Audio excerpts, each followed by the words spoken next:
ภาในพระพุทธศาสนาอย่างแรงกล้าโปรดให้อาราธนาพระสุมาณเถระจากกรุงสุโขทัยมาประดิษฐานพุทธศาสนาแบบรังกาวงในล้านนาและอัญเชิญพระบรมสารีริกธาตุไปประดิษฐานบนดอยสุเทพพระธาตุแสงจันทร์ณวัดเถระจันทร์อยู่ด้านหลังของวัดอุโมงค์สวนพุทธขอความนอบน้อมจงมีแด่พระรัตนตรัยเจ้าสามประการพระรัตนตรัยองค์ที่หนึ่งคือพระพุทธเจ้าพระรัตนตรัยองค์ที่สองคือพระธรรมเจ้าพระรัตนตรัยองค์ที่สามคือพระอริยสังฆเจ้าข้าพระพุทธเจ้าขอเคารพนอบน้อมกราบไหว้แทบไตรไวสาพระรัตนตรัยเจ้าถึงสามประการด้วยความเคารพสักการะเป็นอย่างยิ่งขอถวายความเคารพพระมหาเถรานุเถระเจ้าคณะพระสังฆาธิการครูบาอาจารย์ตลอดถึงพระภิกษุหนุ่มสามเณรน้อยจุตนจุองค์ขอเจริญพรศรัทธาญาติโยมนักศีลนักบุญผู้ที่กำลังรับฟังรายการอยู่ทุกท่านณโอกาสต่อจากนี้ไปอาตมาภาพพระครูปริยัติกิจจาภิวัตรสำนักวัดพระสิงห์อำเภอเมืองจังหวัดเชียงใหม่ก็จะได้น้อมนำเอาสาระธรรมเรื่องราวในทางพระพุทธศาสนามามอบเป็นธรรมบรรณาการอาหารใจคือกับท่านสาธุชนได้พินิจพิจารณาถึงเนื้อหาสาระธรรมเหล่านั้นเมื่อได้ฟังแล้วก็จะก่อให้เกิดสติปัญญาปารมีธรรมปารมีแปลว่าธรรมคือเต็มธรรมคือสมบูรณ์ธรรมเมื่อเราได้ฟังธรรมแล้วก็ได้น้อมนำเอาธรรมเหล่านั้นมาประพฤติมาปฏิบัติถึงทางกายถึงวาจาและก็ทางด้านจิตใจเมื่อธรรมะใจธรรมะเป็นเครื่องหล่อเลี้ยงกายวาจาใจก็คือชีวิตของเฮาคือได้ถูกต้องตามธรรมตามกฎหมายตามประเพณีตามกฎกติกาของสังคมตลอดถึงขนบธรรมเนียมประเพณีวัฒนธรรมที่บรรพบุรุษได้ร่วมกันสร้างมาแล้วถ้าเฮาได้ช่วยการรักษาได้ประพฤติปฏิบัติความประพฤติดีปฏิบัติชอบของเฮาภายใต้ศีลธรรมภายใต้กฎหมายภายใต้ระเบียบภายใต้ประเพณีวัฒนธรรมที่งดงามที่ถูกต้องแล้วชีวิตของเฮานั้นก็จะเป็นชีวิตที่มีความสุขบ่ว่าจะเป็นชีวิตเดียวบ่ว่าจะเป็นชีวิตคู่บ่ว่าจะเป็นชีวิตหมู่บ่ว่าจะเป็นชีวิตสังคมที่อยู่ด้วยกันก็จะมีความสุขที่มีความสุขได้ก็เพราะว่าการกระทำกรรมที่อู้ใจที่คิดของทุกคนนั้นอยู่ภายใต้ศีลอยู่ภายใต้ธรรมอยู่ภายใต้กฎหมายอยู่ภายใต้กฎกติกาภายใต้ประเพณีวัฒนธรรมที่บ่ามาเพราะฉะนั้นท่านสาธุชนทั้งหลายการที่เฮา ได้มีโอกาสฟังพระธรรมคำสอนขององค์สมเด็จพระสัมมาสัมพุทธเจ้าก็ทำให้เฮาท่านทั้งหลายนั้นได้มีโอกาสทบทวนชีวิตทบทวนความเป็นอยู่ของชีวิตเมื่อเฮาได้มีการทบทวนเรื่องการดำเนินชีวิตของเฮาแล้ว ก็จะได้ทบทวนว่าการดำเนินชีวิตของเฮานั้นเป็นไปในทางที่ถูกต้องเป็นไปในทางที่ นำมาซึ่งความเจริญความรุ่งเรืองหรือว่าการประพฤติปฏิบัติของเฮานั้นเป็นบ่ได้เป็นไปเพื่อความสุขบ่ได้เป็นไปเพื่อความเจริญบ่ได้เป็นไปเพื่อความรุ่งเรืองของชีวิตหากว่าการดำเนินชีวิตของเฮานั้นนำมาซึ่งความทุกข์นำมาซึ่งความบ่เจริญนำมาซึ่งความตกต่ำนำมาซึ่งความอับเฉาของชีวิตอันนั้นเฮาเรียกว่าบัจจัยการดำเนินชีวิตที่ถูกต้องบัจจัยดำเนินชีวิตเพื่อความสุขเพื่อความเจริญแต่เป็นไปเพื่อความชิบหายเมื่อเป็นไปในทางแห่งความชิบหายแล้วก็จะบ่ก่อให้เกิดความสุขบ่ก่อให้เกิดประโยชนะต่อเจ้าของชีวิตเมื่อเป็นลักษณะแบบนั้นแล้วเฮาก็จะต้องละจะต้องเลิกในสิ่งที่เฮาได้กระทำมาแล้วก็มีการปรับปรุงเปลี่ยนแปลงแก้ไขนำพาชีวิตของเฮาให้สู่ความเจริญสู่ความรุ่งเรืองให้มีความสุขตามที่ว่ามา สิ่งต่างหลายต่างมวลบ่ว่าจะเป็นความสุขก็ดีบ่ว่าจะเป็นความเจริญก็ดีบ่ว่าจะเป็นความรุ่งเรืองก็ดีที่จะเกิดขึ้นกับชีวิตเฮานั้นจะต้องเกิดจากการประพฤติปฏิบัติอันเกิดมาจากจิตใจของเฮาการประพฤติปฏิบัติที่ถูกต้องก็จะต้องเกิดมาจากจิตมาจากใจเฮาเรียกว่าการกระทำโดยใจการอู้โดยใจการคิดใจคิดใจคิดใจตรีตรองเอาใจมาคิดการที่เฮาจะประพฤติดีอู้ดีแล้วก็คิดดีนั้นดวงจิตดวงนั้นก็จะต้องเป็นดวงจิตที่มีธรรมะเป็นเครื่องหล่อเลี้ยงมีบุญเป็นเครื่องหล่อเลี้ยงมันมีสองประการที่จะหล่อเลี้ยงจิตจะหล่อเลี้ยงใจของเฮาก็คือบุญกับบาปถ้าไผเอาบุญเป็นเครื่องหล่อเลี้ยงก็จะนำไปสู่ความสุขความเจริญความรุ่งเรืองเพราะการที่เฮาจะได้มีความสุขมีความเจริญมีความรุ่งเรืองนั้นก็เกิดมาจากการกระทำเกิดมาจากการอู้เกิดมาจากความคิดเพราะฉะนั้นตัวเฮาดวงจิตดวงใจเป็นเครื่องที่จะจักนำพาตัวเฮานั้นกระทำแล้วก็ตัวเฮานั้นอู้การกระทำกรรมที่อู้จะเกิดขึ้นได้ก็เพราะว่าจิตเพราะใจเป็นตัวสั่งมาใจสั่งมาฮือทำใจสั่งมาฮืออู้เพราะนั้นใจนั้นเป็นสิ่งสำคัญที่สุดทีนี้ใจจะทำถูกใจจะสั่งฮือกายทำถูกใจจะสั่งฮือกรรมอู้เป็นกรรมที่อ่อนหวานเป็นกรรมที่มีประโยชนะก็เพราะว่าใจตัวนั้นมีธรรมะเป็นเครื่องหล่อเลี้ยงใจดวงนั้นจะถูกธรรมะเป็นเครื่องหล่อเลี้ยงได้ก็ต้องเกิดจากการฟังเกิดจากการฟังเกิดจากการได้ดูได้ชมเมื่อตาได้ดู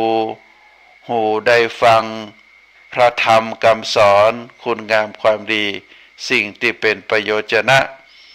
เมื่อได้ฟังแล้วเมื่อได้ดูแล้วก็นำมาเข้าพินิจพิจารณาใจดวงใจใจสติปัญญาพิจารณาเมื่อพิจารณาแล้วหันว่าสิ่งทั้งหลายเหล่านี้เป็นสิ่งที่ดีเป็นสิ่งที่มีประโยชน์เมื่อเป็นสิ่งที่ดีเป็นสิ่งที่มีประโยชน์เฮาได้น้อมนำมาอู้น้อมมากระทำน้อมมาคิด ทบทวนในสิ่งต่างหลายเหล่านั้นก็จะก่อให้เกิดสติปัญญาเมื่อเกิดสติปัญญาแล้วบุคคลนั้นก็จากคนที่บ่ฮู้ก็กลายเป็นคนฮู้คนที่บ่เข้าใจก็กลายเป็นคนที่มีความเข้าใจก็จะก่อให้เกิดบุญเกิดกุศลนักยิ่งขึ้นเพราะฉะนั้นเฮาได้ชื่อว่าการฟังธรรมนั้นเป็นการสะสมบุญสะสมกุศลเป็นการสร้างคุณงามความดีเป็นมงคลของชีวิตเป็นการจักนำชีวิตให้สูงขึ้นเป็นการจุดเทียนแห่งปัญญาเพื่อที่จะให้ดวงตาสว่างไสวนอกจากดวงตาสว่างไสวแล้วจิตใจก็จะสว่างไสวเพราะแสงพระธรรมด้วยเป็นการจุดเทียนแห่งชีวิตเป็นการนำพาพัฒนาดวงจิตให้แจ่มใสเพื่อฮู้แจ้งหันจริงในสัจธรรมเมื่อเราได้ฮู้ได้เข้าใจแล้วก็จะได้นำพาธรรมะทั้งหลายทั้งมวลนั้นไปแก้ไขปัญหาชีวิตตามที่กล่าวมาบอกว่าจะเป็นชีวิตเดี่ยวชีวิตคู่ชีวิตหมู่ชีวิตสังคมจะมีความสุขจะมีความเจริญรุ่งเรืองจะมีความราบรื่นได้ก็ต้องอาศัยความรู้ในหลักธรรมของแต่ละบุคคลเพราะฉะนั้นท่านสาธุชนทั้งหลายเฮาจะหันว่าการได้ยินการได้ฟังการได้ดูก็เป็นเรื่องสำคัญถ้าเฮาได้ยินได้ดูเรื่องที่ดีๆเรื่องที่มีประโยชน์นะแล้วก็นำมาเข้าสู่การประพฤติปฏิบัติบ่ว่าจะเป็นการกระทำกรรมที่มีธรรมะเป็นพื้นฐานก็จะเป็นสิ่งที่ถูกนะเป็นการกระทำที่ถูกเป็นการคำที่ถูกต้องแล้วก็ดวงจิตดวงใจก็มีพื้นฐานในทางที่ถูกต้องด้วยซึ่งเราถือว่าเป็นเรื่องสำคัญในสิ่งต่างหลายที่ว่ามาก่อนอื่นก็ขออนุโมทนาทางคลื่นสถานีวิทยุคลื่นพระพุทธศาสนาแห่งนี้ที่ได้เป็นสะพานบุญได้นำเสียงธรรมจากครูบาอาจารย์ผู้จัดรายการได้ออกสู่ศรัทธาประชาชนนักศีลนักบุญที่กำลังรับฟังรายการอยู่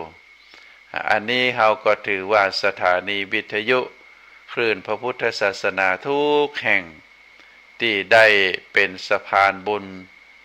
ได้นำเสียงเรียงนามของครูบาอาจารย์ผู้จัดรายการได้ไปถึงศรัทธาประชาชนที่อยู่ตามบ้านตามเรือนก็เพราะว่าเจ้าของสถานีวิทยุผู้อำนวยการได้เป็นผู้มีจิตใจที่เต็มไปด้วยความเมตตามีความมุ่งมั่นปรารถนาคือกับศรัทธาประชาชนผู้ฟังทั้งหลายได้ฟังในสิ่งที่เป็นประโยชน์แล้วก็จะได้มีความรู้ความเข้าใจในฟังวันละน้อยวันละน้อยรายการทุกรายการก็มีประโยชน์เฮาก็เลือกเก็บเลือกสะสมในสิ่งที่มันเป็นประโยชน์นะต่อสติปัญญา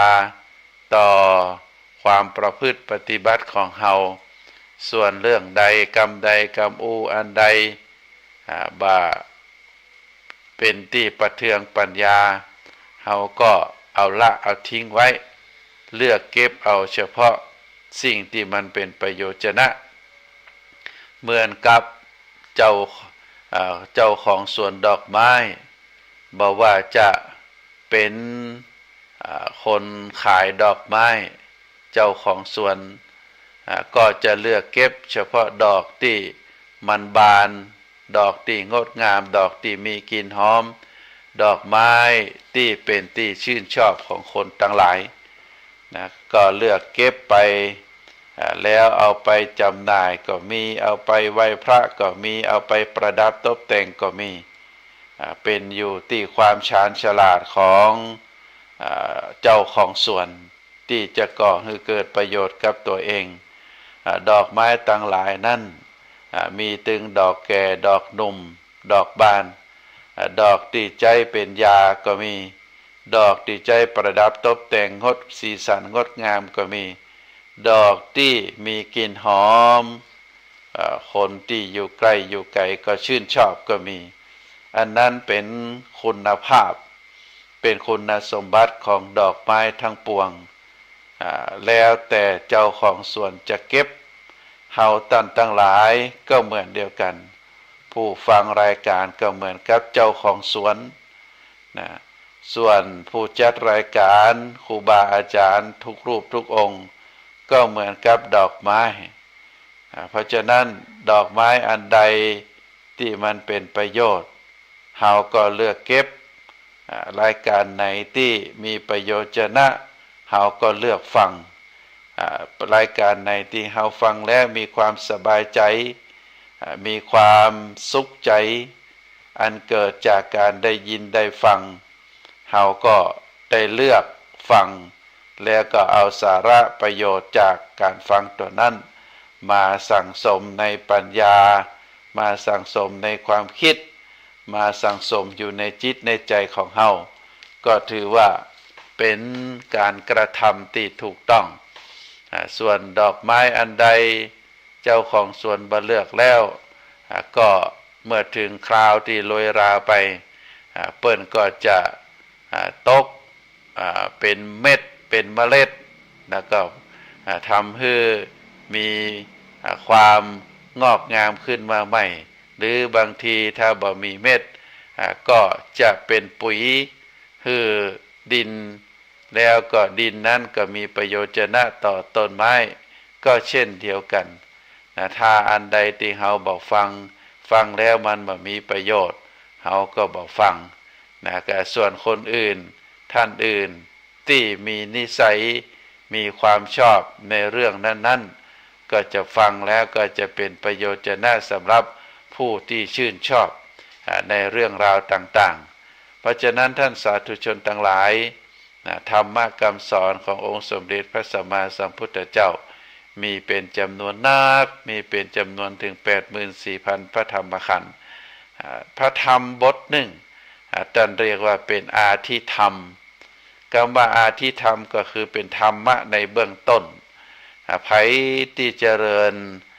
พระธรรมบทนี้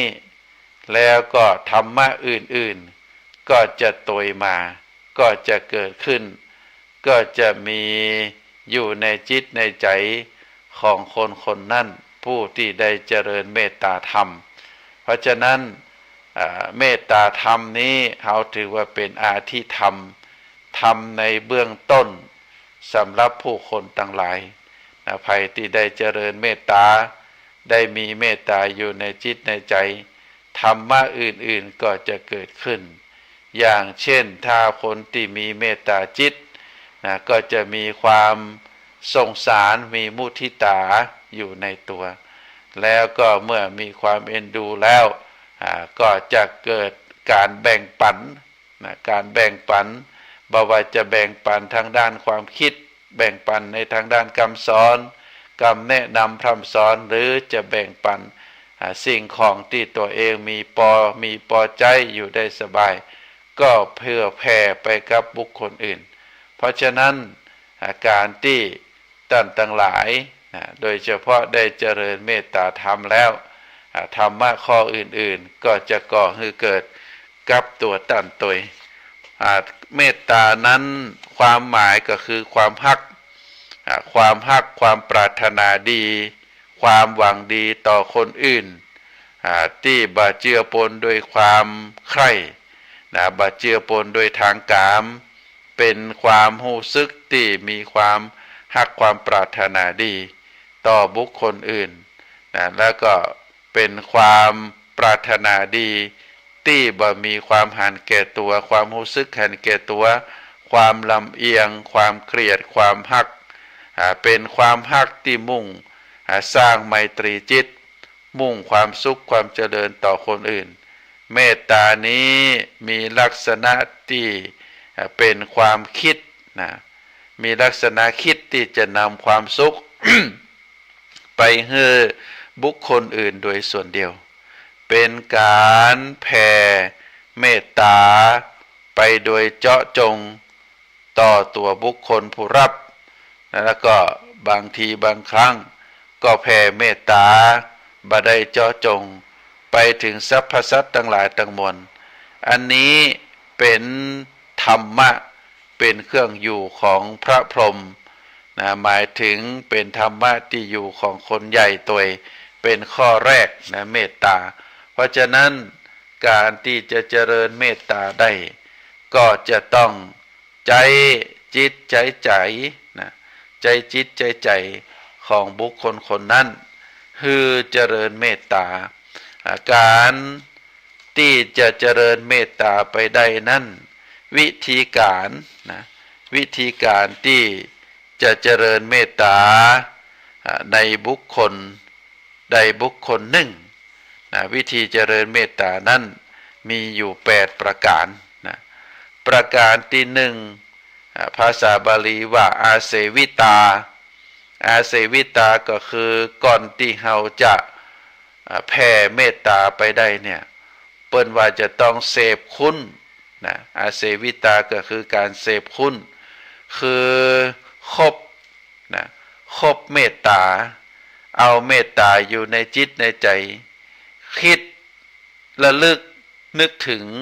เมตตาจนคุ้นเคยนะจนคุ้นเคยแล้วมีเมตตาเป็นเปื้อนประจำจิตท่านลองคิดดูนะว่าถ้าดวงจิตของเฮาบ่มีเมตตาเลยมีแต่ความอิจฉาความริษยามีแต่การผูกอาฆาตพยาบาทพอทุกคนเป็นศัตรูอันนี้เป็นสิ่งที่จะทำให้เมตตาเจริญนั่นได้ยากประการแรกนั้นก็จะต้องเสพคุณคือคบกับเมตตาจนคุ้นเคยมีเมตตาเป็นเปื้อนประจำจิตได้ดวงจิตของเฮานั้นจะต้องมีเมตตาอยู่ตลอดความฮักความปรารถนาดีที่บ่เจือปนด้วยความใคร่บ่เจือปนด้วยกามเป็นความฮักที่บริสุทธิ์ได้ความฮักเหมือนกับพ่อแม่ฮักลูกนะประมาณนั้นครูบาอาจารย์ฮักลูกศิษย์ลูกหานะก็ถือว่าเป็นการเจริญเมตตาโดยเฉพาะข้อที่หนึ่งก็คือเสพคุณคือเมตตามีอยู่ในดวงจิตดวงใจของเฮาเป็นเปื้อนอยู่ในจิตในใจประการที่สองภาสิตาอบรมจิตใจเพิ่มเมตตาให้มีขึ้นให้มีเจริญขึ้นนอกจากจะเสพคุณโดยที่เมตตาอยู่ในจิตในใจอยู่ตลอดแล้วก็จะต้องมีการเพิ่มการเพิ่มเมตตาขึ้นให้เพิ่มขึ้นในตามลำดับด้วยตามลำดับแล้วก็ต่อไปก็คือพหุลิกตาทำให้เมตตามากกว่าเดิมให้มีเมตตาเป็นอารมณ์จากการเสพคุณเข้าใจในความเมตตาแล้วมีอยู่ประจำจิตประจำใจแล้วก็มีการเจริญเมตตาให้นักขึ้นอบรมจิตใจเพิ่มเมตตาให้มีเป็นจำนวนนักขึ้นเมื่อเมตตานักขึ้นแล้วก็จะต้องให้นักกว่าเดิมเพิ่มไปเป็นหลายร้อยหลายพันเท่าเฮาบ่หยุดอยู่แค่นั้น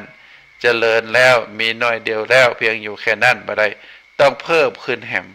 เพิ่มอยู่ตลอดเวลานอกจากเพิ่มเมตตาแล้วญาณีกตาทำให้มีเมตตาเหมือนยานพาหนะไปไหนไปโดยเมตตามีเมตตาไปข้างหน้าอันนี้เรียกว่าจะไปที่ไหนก็แล้วแต่ก็จะต้องมีเมตตาจิตใจที่โอบอ้อมอารีต่อทุกสรรพสิ่งอันนี้ถือว่าเป็นเรื่องที่เฮาท่านทั้งหลายควรจะพินิจพิจารณาวิธี เจริญเมตตาข้อต่อไปภาษาบาลีเรียกว่าวัตถุกตาคำว่าวัตถุกตาก็คือทำให้เมตตาเป็นที่ตั้งคือจิตใจของเฮานั้น คือมีความตั้งมั่นประจำอยู่ในใจนะทำเมตตาคือตั้งมั่นอยู่ในใจทำคือเมตตาเป็นเหมือนเป็นพื้นฐานของจิตใจเราเรียกว่าวัตถุกตาเพราะฉะนั้นการที่เราจะคือเมตตาเจริญอยู่ในจิตในใจของเราข้อที่ห้านี้เราก็จะต้องพยายามทำให้จิตใจของเรามีพื้นฐานตั้งมั่นอยู่โดยเมตตาคิดได้เมื่อใดก็เจริญเมตตาบอกว่าจะทำอะไรยังก็คือนึกถึงเมตตาอยู่ตลอดเวลาเราเรียกว่าวัตถุกตาการที่ฮือเมตตาตั้งมั่นประจำอยู่ในจิตใจทำให้เมตตาเป็นพื้นฐานของจิตใจเปรียบเหมือนกับดินนั้นเป็นพื้นฐานของสรรพสิ่งทุกสิ่งทุกอย่างตั้งมั่นด้วยดินที่เป็นดินแข็งดินที่เป็นดินแน่นเพราะว่าจะเป็นต้นไม้ตั้งอยู่ในดินที่ดีก็จะตั้งมั่นลมสิ่งของต่างๆบ่สามารถที่จะโค่นต้นไม้ได้ตึกรามบ้านจ้องก็เช่นเดียวกันอาคารต่างๆเสาทุกเล่มสามารถที่จะตั้งมั่นได้ก็เพราะว่ามีพื้นดินเป็นพื้นดินที่ดีเป็นพื้นดินที่มั่นคงแข็งแรงบ่เป็นดินล้วนบ่เป็นดินทรายบ่เป็นดินกรวดชั้นใดก็ดีจิตใจของคนเฮา ก็คือมีเมตตาเป็นพื้นฐานดวงจิตดวงใจมีเมตตาเป็นพื้นฐานเป็นที่ตั้งมั่นอยู่ในจิตในใจดวงจิตดวงนั้นก็จะเป็นดวงจิตที่ตั้งมั่นด้วยเมตตาธรรมคิดทุกสิ่งคิดทุกอย่างคิดทุกเวลาก็ประกอบไปด้วยเมตตาอันนี้เป็นวิธีการเจริญเมตตาข้อที่ห้าการเจริญเมตตาที่ยิ่งเข้าไปนักเข้าไปข้อที่หกเรียกว่าอนุทิตาก็คือการเจริญเมตตาในจิตจนดวงจิตบ่ฟุ้งซ่านไปเรียกว่าเป็นฟุ้งซ่านไปรับอารมณ์ภายนอกไปรับอารมณ์ภายนอกดวงจิตอยู่กับเมตตาอยู่ตลอดเวลาอันนี้เป็นข้อที่หก ก็เป็นดวงจิตที่ใจเมตตาธรรมเจริญเจริญอยู่ในจิตคำว่าเจริญก็คือมีนักขึ้นอยู่ในจิตอยู่ตลอดเวลาเอาดวงจิตนั้นฟักไฟเอาดวงจิตนั้นคิดอย่างต่อเนื่องในเมตตาธรรมบ่าไปรับอารมณ์ภายนอกบ่าไปฟุ้งซ่านไปคิดไปพัวพันกับอารมณ์ที่บ่ใจเมตตาอารมณ์ที่ตรงกันข้ามกับเมตตาก็คือการผูกอาฆาตพยาบาทการมีความโลภความโกรธความหลงการมีตัณหาราคะอยู่ในดวงจิตดวงใจพอทุกคนบอกว่าจะเป็นคนแก่บอกว่าจะเป็นคนหนุ่มบอกว่าจะเป็นคนละอ่อนเป็นวัตถุที่ตัวเองต้องการเป็นวัตถุที่ต้องการให้ตัวเองนั้นระบายความอยากระบายความใคร่อันนี้เราเรียกว่าเป็นจิตที่ตรงกันข้ามกับเมตตาธรรมเพราะฉะนั้นคนที่มีจิตเมตตาธรรมก็จะพอทุกคนเหมือนพ่อเหมือนแม่พอประจายทุกคนก็เหมือนกับพ่อพอแม่ยิงทุกคนก็เหมือนกับแม่พอแม่ยิง ทุกคนที่มีอายุน้อยก็เหมือนกับน้องเหมือนกับหลานเหมือนกับลูกพอปัจจัยที่มีอายุน้อยก็เหมือนกับลูกเหมือนกับหลานเพราะฉะนั้น เพื่อที่จะให้เมตตาเจริญยิ่งขึ้นก็คือจะต้องเจริญเมตตาให้อยู่ในจิตในใจตั้งมั่นอยู่ด้วยตลอดเวลาเป็นดวงจิตที่อยู่กับเมตตาตลอดเวลาบ่ให้ดวงจิตนั้นฟุ้งซ่านไปรับอารมณ์ภายนอกเข้ามาทำให้จิตใจนั้นเศร้าหมองได้อันนี้เป็นข้อที่6ข้อที่7ก็คือปริจิตาได้สั่งสมอบรมเมตตาให้เกิดขึ้นในจิตทีละน้อยทีละน้อยแต่ว่าทำอย่างต่อเนื่องทุกวันทุกวันเปิ้นบอกว่าเหมือนกับเฮาสะสมทรัพย์ไว้ในออมสินเวลาเฮาเป็นละอ่อนก็ดีเป็นคนใหญ่ก็ดีเหรียญทุกเหรียญบ่ว่าจะเป็นเหรียญสลึงเหรียญบาทเหรียญ5เหรียญ10หรือจะเป็นแบงก์ก็แล้วแต่ คนที่นิยมในการออมทรัพย์ก็จะหยอดเหรียญลงในออมสินเพื่อที่จะให้ทรัพย์นั้นงอกเงยรวบรวมเป็นทรัพย์ที่มีจำนวนนักขึ้นเพราะฉะนั้นการที่เฮาตั้งทั้งหลายได้อบรมสั่งสมเมตตาให้เกิดขึ้นในจิตในใจวันละน้อยวันละน้อยทีละน้อยแล้วก็ทำทุกวัน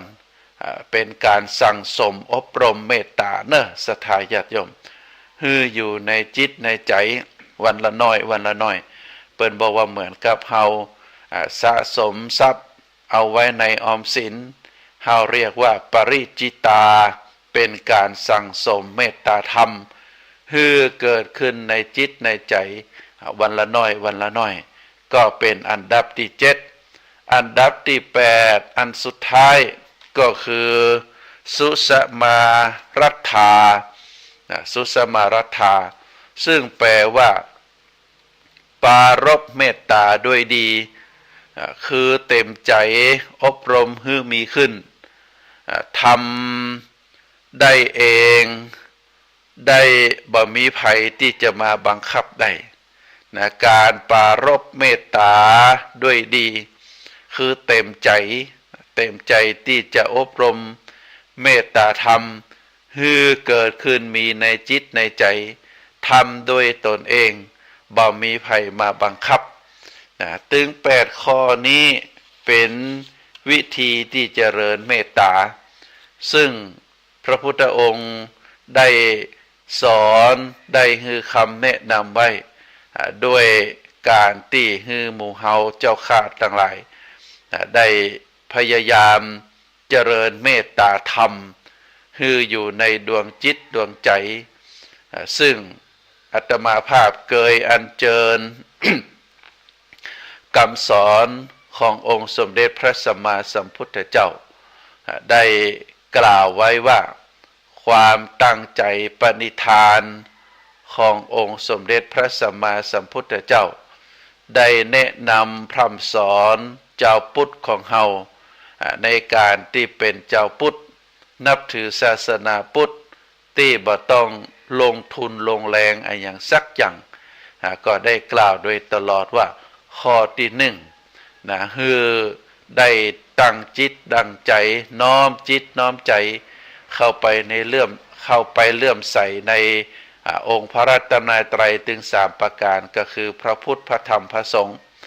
ได้ทำทุกวันทุกวันน้อมจิตน้อมใจเข้าไปศรัทธาตั้งมั่นในพระรัตนตรัยคือพระพุทธพระธรรมพระสงฆ์ประการที่2น้อมจิตน้อมใจเข้าไปสมาทานศีล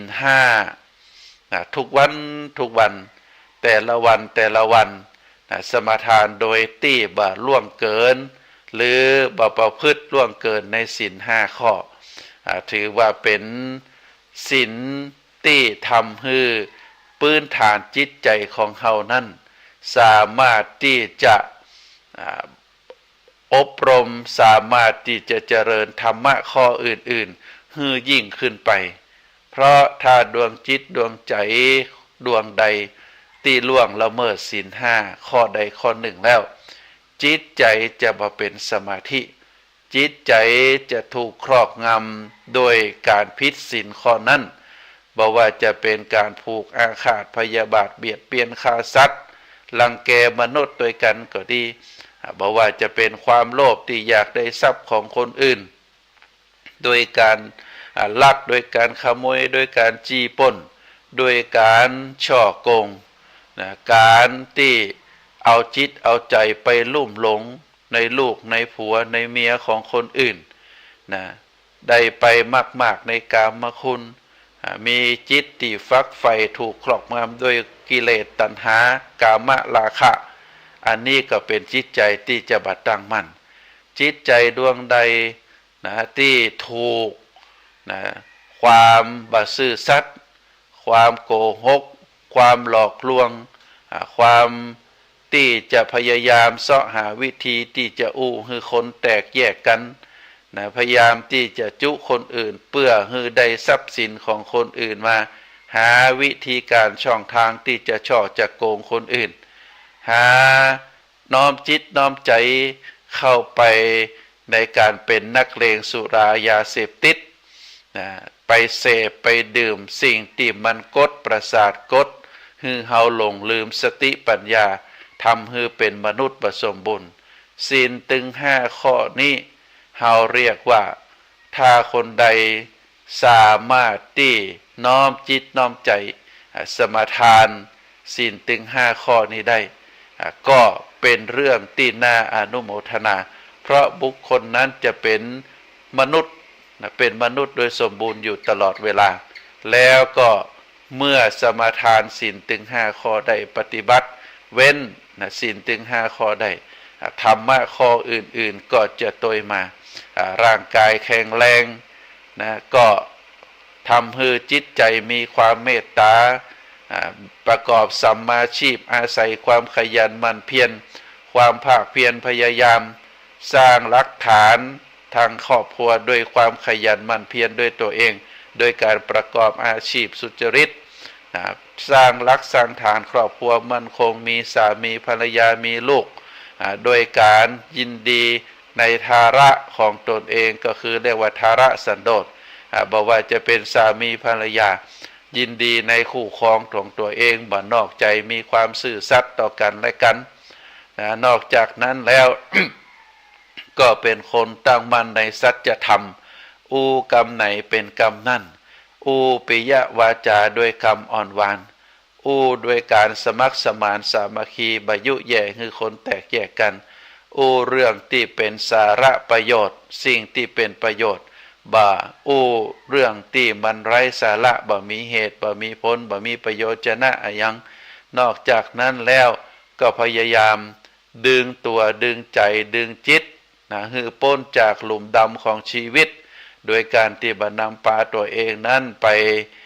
เป็นนักเลงสุราบ่ไปเป็นผู้ที่อยู่ภายใต้ในสิ่งเสพติดทำให้ไปเสพไปติดสิ่งที่เป็นยาเป็นสิ่งที่กดประสาททำให้บ่มีจิตใจเป็นตัวของตัวเองแล้วก็เข้าไปเป็นทาสของยาเสพติดเหล่านั้นเมื่อไปเสพติดในยาสิ่งเสพติดบ่ว่าจะเป็นสุราเหล่านั้นแล้วทำให้เสียทรัพย์ทำให้หมดศักดิ์ศรีในสังคมทำให้บ่เป็นที่ไว้ใจของคนทั้งหลายทำให้สุขภาพเกิดความแย่เกิดความมีโรคภัยไข้เจ็บซึ่งบ่มีความแข็งแรงคนที่ตกเป็นทาสของยาเสพติดบ่ว่าประเภทใดๆแม้แต่บุหรี่ก็เช่นเดียวกันตอนที่เฮาหนุ่มอยู่ร่างกายยังแข็งแรงพอร่างกายเริ่มชราแล้วซึ่งเป็นไปตามธรรมชาติเป็นสัจธรรมแล้วก็ทำให้บุคคลนั้นร่างกายอ่อนแอมีโรคสัพพโรคเกิดขึ้นแล้วก็จะเป็นคนที่อายุบ่ยืนยาว เพราะฉะนั้นท่านสาธุชนทั้งหลายนะในข้อที่หนึ่งน้อมจิตน้อมใจเลื่อมใสศรัทธาในพระรัตนตรัยในข้อที่สองน้อมจิตน้อมใจเข้าไปสมทานเบญจศีลหรือศีลห้าให้อยู่ในจิตในใจให้อยู่ในพฤติกรรมของตัวเก่าเพื่อทำให้กายวาจาใจมีความสะอาดหมดจดบ่มีความเรียกว่าบ่มีความล่วงละเมิดในศีลข้อใดข้อหนึ่งโดยสัจธรรมข้อที่สามพระพุทธองค์ก็บอกว่าในแต่ละวันนั้นก็ฮือเจริญเมตตาธรรมฮือเจริญเมตตาธรรมประมาณ2-3 นาทีก็ถือว่าได้เปิ้นบอกว่าฮือเจริญเมตตาธรรมวันละน้อยโดยการเหมือนกับเอานิ้วมือสัมผัสกันลูบกันเวลาเอานิ้วซ้ายนิ้วขวาสัมผัสกันนะก็คือลูบไปลูบมาในนิ้วมือนั้นก็ในแต่ละวันก็พยายามเจริญเมตตาบ่ลืมเจริญเมตตาแม้แต่ช่วงระยะเวลาสั้นๆในการเจริญเมตตาธรรมเพราะเมตตาธรรมนั้นเป็นอาธิธรรมธรรมทั้งหลายทั้งมวลจะเกิดขึ้นในจิตในใจได้ก็เพราะว่าอาศัยเมตตาธรรมนะแล้วก็ข้อที่ข้อที่สี่พระพุทธองค์บอกว่าฮือเจริญอนิจจสัญญาอนิจจสัญญาก็คือพยายามนึกพยายามมองทุกสิ่งทุกอย่างนั้นเป็นความบาดเตียงแท้แน่นอนความบาดเตียงแท้แน่นอนทุกสิ่งทุกอย่างสรรพสิ่งนั้นมีการเกิดขึ้นในเบื้องต้นมีการเปลี่ยนแปลงในท่ามกลางมีการสูญสลายไปในที่สุดสรรพสิ่งบ่ว่าจะเป็นต้นไม้บ่ว่าจะเป็นสัตว์บ่ว่าจะเป็นวัตถุสิ่งของก็จะอยู่ในหลักเกณฑ์อนิจจสัญญาคือความบาดเตียงแท้แน่นอนเมื่อความบาดเตียงแท้แน่นอนเกิดขึ้นกับตัวเฮาเมื่อใดก็ดีการพลัดพรากจากลูกจากสามีจากภรรยาจากพ่อจากแม่เมื่อท่านทั้งหลายเหล่านั้นได้ล้มหายตายจากไปเฮาก็จะบ่เสียใจเฮาจะบ่ได้เข้าไปยึดมั่นถือมั่นเฮาก็จะเกิดความปล่อยวางเปิ้นก็ไปตามทางของเปิ้นที่ก็ถือว่าเป็นตามหลักสัจธรรมตามบุญตามกรรมของแต่ละบุคคลทุกคนมาคนเดียวก็ไปคนเดียวบ่มีภัยที่จะไปโดยความเกี่ยวข้องมองใจความผูกพันก็จะลดน้อยถอยลงก็ทำให้ชีวิตของเฮานั้นบัดเต็มไปด้วยความทุกข์ตลอดเวลาอันนี้เป็นเรื่องข้อง่ายๆ4ข้อที่พระพุทธองค์ได้กล่าวสอนไว้ว่าหากจะเป็นเจ้าพุทธ 100% แล้วในแต่ละวันก็ขอให้ได้ประพฤติปฏิบัติในหลักธรรม4ข้อที่ว่ามาโดยหลักธรรมตัวนี้เขาเรียกว่าเป็นพื้นฐานของเจ้าพุทธการประพฤติปฏิบัติความเป็นเจ้าพุทธในปัจจุบันบ่มีเป็นเรื่องใหญ่เป็นเรื่องง่ายๆถ้าเราทำได้ถึง4ข้อนี้ก็สามารถที่จะเรียกว่าสามารถที่จะเป็นเจ้าพุทธที่แท้จริงเพราะฉะนั้นท่านสาธุชนทั้งหลายนะอาตมาได้กล่าวถึงเมตตาธรรมนะเมตตาธรรมเป็นธรรมที่เฮาท่านทั้งหลายบ่ควรละบ่ควรทิ้งควรจะเจริญให้อยู่ในจิตในใจของเฮาจิตของเฮาเป็นพลังบวกที่มีค่าที่สุดจิตของเฮานั้นสามารถพัฒนาได้เมื่อจิตของเฮาได้รับการพัฒนาได้อบรมสิ่งใดสิ่งหนึ่งความคิดเหล่านั้นจิตดวงนั้นก็จะสั่งมาสู่กายคือการกระทำของทางกาย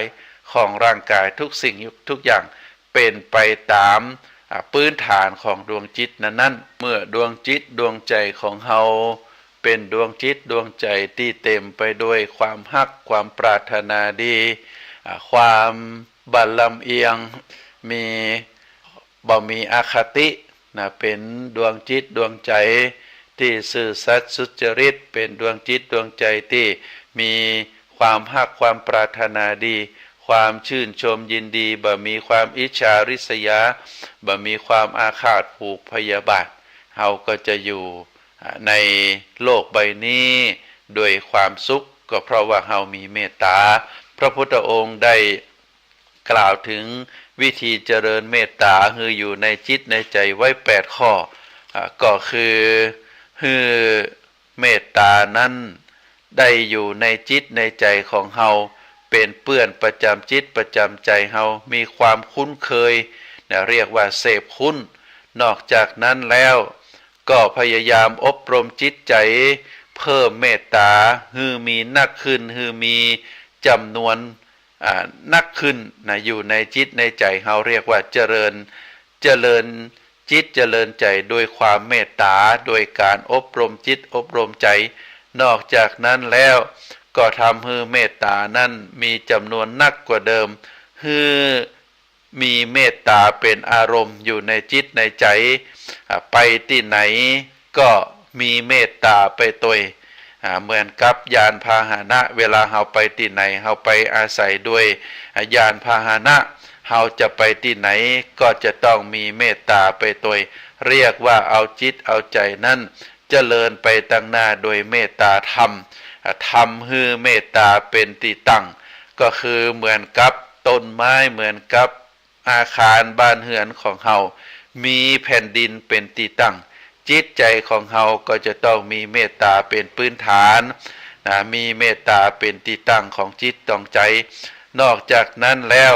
การเจริญเมตตาในจิตในใจนั้นคืออยู่ในดวงจิตดวงใจอยู่ตลอดเวลาบ่ฮือจิตใจนั้นไปฟุ้งซ่านไปรับอารมณ์ภายนอกนอกจากนั้นแล้วก็ฮือสั่งสมอบรมเมตตาฮือเกิดขึ้นในจิตในใจทีละน้อยทีละน้อยทุกวันก็เหมือนกับเฮาได้สะสมทรัพย์เหมือนกับที่อยู่ในออมสินทรัพย์สมบัติที่เฮาสะสมไว้ในออมสินมีจำนวนนักขึ้นทีละวันก็เพราะว่าเฮาได้ย่อนได้เอาเหรียญเอาปัจจัยเอาสตางค์เข้าไปสะสมไว้จิตใจของเฮาก็เหมือนเดียวกันถ้าเฮาได้เอาเมตตาเพิ่มขึ้นวันละน้อยจำนวนนักขึ้นดวงจิตดวงใจของเฮานั้นก็จะเต็มไปด้วยเมตตาธรรมแล้วก็ปรารภเมตตาด้วยดีก็คือทำให้เมตตาเกิดขึ้นในตัวเฮานั้นทำได้เองบ่มีใครมาบังคับบุคคลที่ได้เจริญเมตตาอยู่ในจิตในใจก็ทำให้ดวงจิตดวงใจตัวนั้นสมบูรณ์ไปโดยเมตตาเมื่อจิตใจตัวนั้นเต็มไปโดยเมตตาเจริญด้วยความเมตตาแล้วก็มีอานิสงส์บุคคลนั้นก็จะนอนหลับเป็นสุขตื่นมาก็เป็นสุขนอนบ่ฝันให้ เป็นที่ฮักของคนเป็นที่ฮักของพูดผีปีศาจผู้ใหญ่เทวดาก็จะคุ้มครองรักษาศัตรูอาวุธยาพิษต่างๆก็บ่สามารถที่จะกล้ำกลายมาทำร้ายได้จิตของผู้ที่มีเมตตาย่อมตั้งมั่นมีสมาธิได้เวยเรียกว่าดวงจิตดวงใจที่มีเมตตาธรรมนั้นย่อมตั้งมั่นในสมาธิได้เวยและก็ได้เมินตัวนอกจากนั้นแล้วเฮาก็จะหันว่าสีหน้าตาของคนที่มีเมตตานั้นก็จะยิ้มแย้มแจ่มใสเมื่อเวลาจะดับจิตซึ่งทุกคนเฮาก็จะต้องมีความตายเป็นที่สุดใครจะตายเมื่อใดต่ออันถ้าหากว่าดวงจิตดวงใจ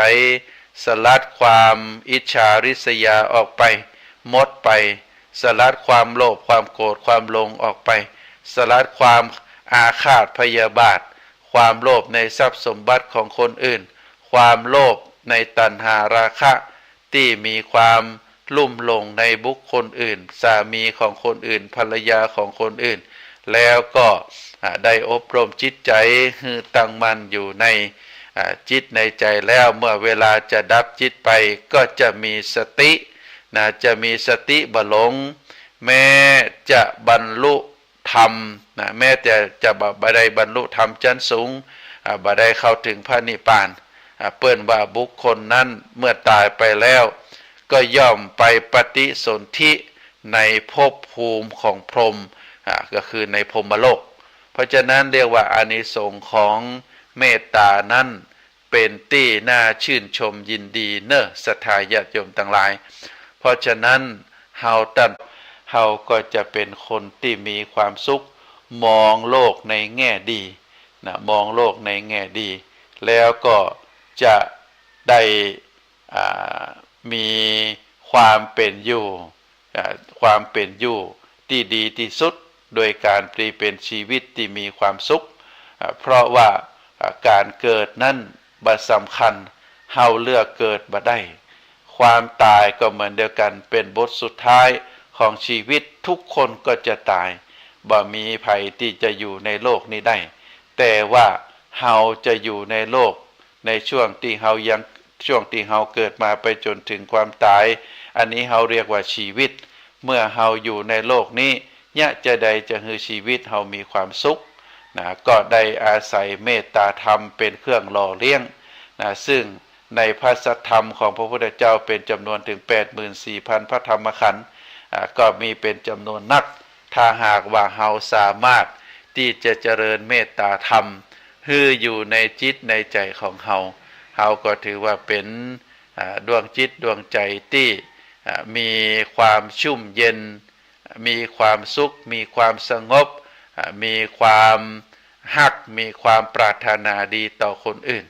แล้วก็เมื่อเฮามีความฮักความปรารถนาดีของคนอื่นเฮามีความฮักความปรารถนาดีต่อคนอื่นก็จะมีความฮักความปรารถนาดีของเฮาบ่อาฆาตบ่พยาบาทบ่ผูกเจ็บต่อกันและกันเมื่อเฮาอยู่ด้วยกันความฮักก็จะเป็นทุกคนเป็นพี่น้องกันช่วยเหลือซึ่งกันและกันดีต่อกันมีความปรารถนาดีต่อกันอันนั้นคือในหลักของการเจริญเมตตาธรรมแล้วก็ชีวิตของเฮาก็จะมีความสุขความมุ่งมา่ปรารถนาที่สำคัญที่สุดของคนเฮาก็คือการได้เจริญจิตได้เจริญใจได้มีเมตตาธรรมเพราะฉะนั้นก็ขอฝากศรัทธาญาติโยมได้พินิจพิจารณาถึงเนื้อหาสาระของธรรมะที่ได้กล่าวไปแล้วก็คือเมตตาธรรมแผ่เมตตาหยาดน้ำเป็นวิธีการวิธีหนึ่งแต่ว่าสิ่งสำคัญที่สุดก็คือได้น้อมเมตตาความเมตตาความฮักความปรารถนาดีเข้าไปอยู่ในจิตในใจของเฮาเป็นฐานของจิตของใจของเฮาจะทำได้ก็ต้องอาศัยตึงวันละเล็กวันละน้อยถ้าเฮาทำได้วันละเล็กวันละน้อยแล้วก็จะเป็นสิ่งที่เฮาทั้งหลายนั้นก็จะเจริญเมตตาธรรมได้เฮาเรียกว่าใจเมตตาเป็นเสาของชีวิตโลโกเมตตาอุปถัมมิกาเรียกว่าเมตตาโลโกอุปถัมเมตตาโลเกอุปถัมมิกาการได้เอาเมตตาเป็นเครื่องค้ำจุนโลกส่วนเรียกว่าเป็นเสาของโลกจะสงบจะล่มได้เย็นได้ก็เพราะว่าอาศัยเมตตาธรรมชีวิตของเฮาจะสุขจะล่มเย็นได้ก็อาศัยเมตตาเป็นเสาค้ำจุนให้อยู่ในจิตในใจอาตมาภาพก็ขอฝากสาระธรรมให้ท่านสาธุชนทั้งหลายได้พินิจพิจารณาขอเจริญพร